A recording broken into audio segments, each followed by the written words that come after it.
It's Mo.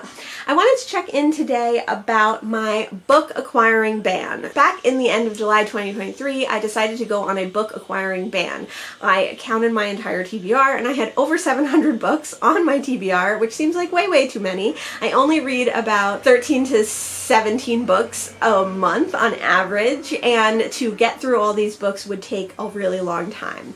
I was finding that I was acquiring well over 20 books per month. In July, I had a lot of book sales and book adventures to go on, so I let myself buy books or acquire books throughout July. In August, I did acquire 3 books, but as per the rules of my book acquiring ban, I unhauled 3 books in correspondence to that. If you want to see the books that I hauled, I did create some shorts about the books that I hauled and the corresponding books that I unhauled for those. Another one of the rules for my book acquiring ban was that there were certain book sales throughout the year that I was going to allow myself to go to, and I was going to allow myself to acquire books at. So one of those just passed this past weekend, the Wall book sale, and I did acquire 18 books from that book sale. I did also allow myself to extend this throughout this whole week. The Wall book sale started on September 9th, and that was the only day that I was supposed to buy books. I have extended it to be a week of potentially buying books, partly because I had books that I wanted to drop off at Little Free Libraries. I've been avoiding Little Free Libraries. I've been avoiding thrift stores. I've been avoiding used bookstores. This week, I want to allow myself to go to Little Free Libraries, to go to thrift stores. Some of the used bookstores that I love, I haven't been to since February or March of this year, and I want to make sure that the bookstores that I love, I am patroning so that they stay in business, especially because they are used bookstores, especially because they are small businesses. So this week, I'm allowing myself to have a book acquiring week. Today, I wanted to talk about the books that I've acquired at the Wall book sale and at Goodwill the following day. At the Wall book sale, I did find some cat cozy mysteries that I had never heard of. This is The Cat in the Glass House, The Cat in the Manger, and A Cat in Wolf's Clothing, all by Lydia Adamson. Like I said, these are cat cozy mysteries, obviously a series. I don't know anything about them besides that. I did also pick up a cat cozy mystery that I'm familiar with, which is Lillian Jackson Braun's The Cat Who Talked to Ghosts. This is the 3rd in the Cat Who series. I've read a lot of the Cat Who series throughout my life, but I have been rereading them for my cat cozy mystery series that I've been doing on my channel. I will leave those vlogs listed down below. I've only reread the first of the books, but now I have the 2nd and the 3rd. I've only been getting them a couple at a time. I do see them often at used book sales or in Little Free Libraries, but I've been trying to only get a couple and get them in order. So this was the 3rd that I needed, and I now will probably not get another one until I read 2 and 3. I picked up Crow Lake by Mary Lawson. I don't really know anything about this except that she's a Canadian author and well loved. This book is pretty short, under 300 pages, and I've heard only good things about it. I thought this would be a good one to pick up and check out. I found a French mystery, Total Chaos by Jean-Claude Izzo. This is like part of the World Noir series and French noir. I've been trying to pick up mysteries from other countries besides England and America to see the different writing styles and to explore mysteries around the world. I recently saw someone do a review of The Reluctant Fundamentalist by Mohsin Hamid, and I was interested in reading this one. I didn't have it on my want to read, but when I saw it at the book sale, I picked it up. This one's very short, under 200 pages, and I think this would be an interesting one to read. To me, when I read the back, it's about a young man's conversation about his country and the Western world, and it reminds me a little bit of Graham Greene's The Quiet American. I picked up Killing Time in Ocean City. This looks like a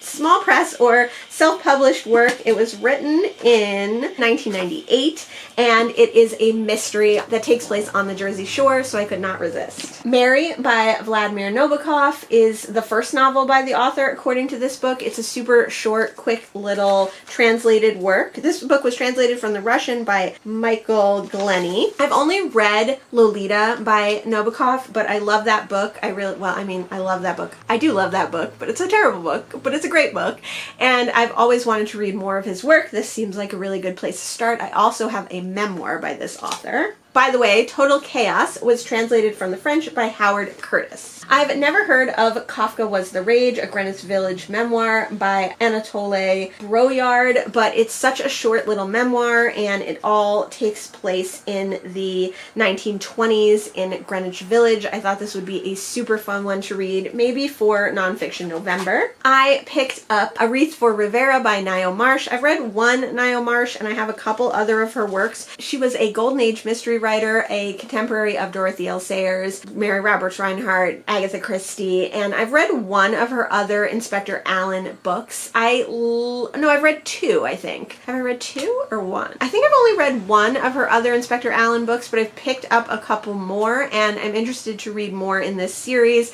I didn't love the first one that I read, but I'm hoping that I enjoy them more as I read more. A book that's not going on my TBR is Secrets of Big League Play by Robert Smith. Inside tips based on the know-how of famous stars to help you play better baseball. This is a very old, young adult looking book about how to play baseball. So this is going on our baseball shelf in our baseball collection. I got one graphic novel, which is Made in Korea by Jeremy Holt, and I think this is all about a young Korean man who is adopted into a white family and his experience. I'm not sure if it has like a sci-fi or fantasy bend. It looks like it does from the cover, but that could just be metaphor. I got The Namesake by Jhumpa Lahiri, and I'm not sure if I'm going to keep this one. I kind of bought into the hype around this one. I recently heard Simon Savage mention this book and a few other booktubers, but reading the back and examining it more, I'm not sure that this is my kind of book. So I think what I'm going to do is put this in a try a chapter. And along those lines, I also picked up Mother Country by Irina Rain.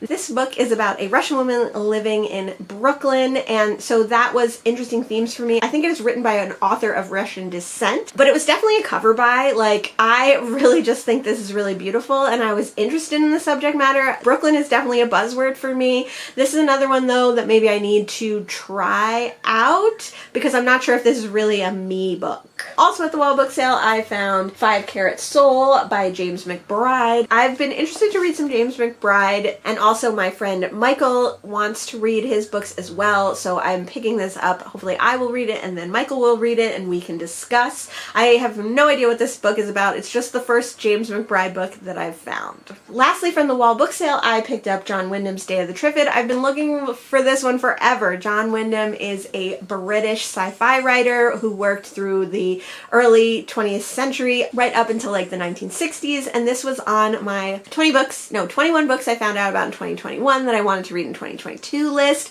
so I'm super excited to finally have a copy. This is not my favorite cover, but I'm excited to read this classic sci-fi. A few other books that I got that were not at the Wall book sale, one of them is The Underground Man by Mick Jackson. This is a Booker Prize winner apparently for 1997. I've never heard of it. This is a very beat up, very stained and water damaged copy, but it just looked really interesting. I have no idea what it's about, but I'm excited to find out. My friend also gave me Michael Chabon's The Final Solution, A Story of Detection. This is loosely based on Sherlock Holmes and seems to be a short book about an elderly man who was once a detective, whether he is or is not Sherlock Holmes. At my nearest Goodwill, I found The Natural by Bernard Malamud.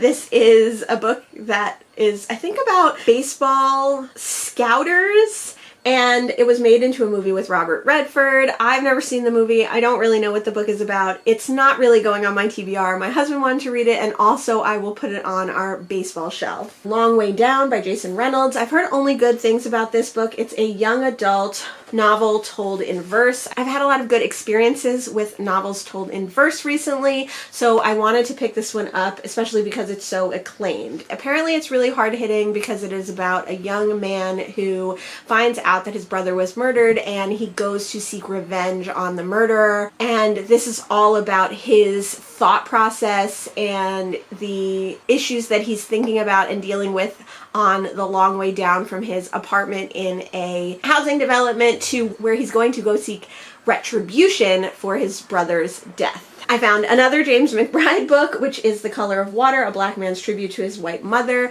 My friend Michael actually already had this one, but I picked it up anyway. It does sound really interesting. It's a nonfiction book, and I would definitely like to get to it at some point. I found a totally random book called Afternoons in Paris by Janice Law. This is a Francis Bacon mystery. So that was what really intrigued me. I don't know if this is about Francis Bacon, if Francis Bacon is the detective, or what the take on the artist is in this book, but it sounded really interesting. I also found The 40 Rules of Love by Elif Shafak. I've never read any Elif Shafak, and this probably isn't the book that I would start with necessarily, but when I saw it at Goodwill, I also noticed that this is a book about the poet Rumi, and I've liked some of Rumi's work that I've read, so I thought maybe this would be a good place to start. Similarly, I've never read any John Banville, but I do have The Sea, which was a Booker Prize winner and something that I've only heard good things about, so when I saw The Blue Guitar, I thought I would pick this one up as well. And then I found out that it's about a young artist, and I decided that it definitely was something that I'd want to read eventually. And lastly, at the Goodwill, I found The Sleeping Car Porter by Suzette Mayer. This was recently nominated for the Giller Prize, which is a Canadian book prize. It is a historical fiction. I did have this on my want to read list, and I have been wanting to check it out.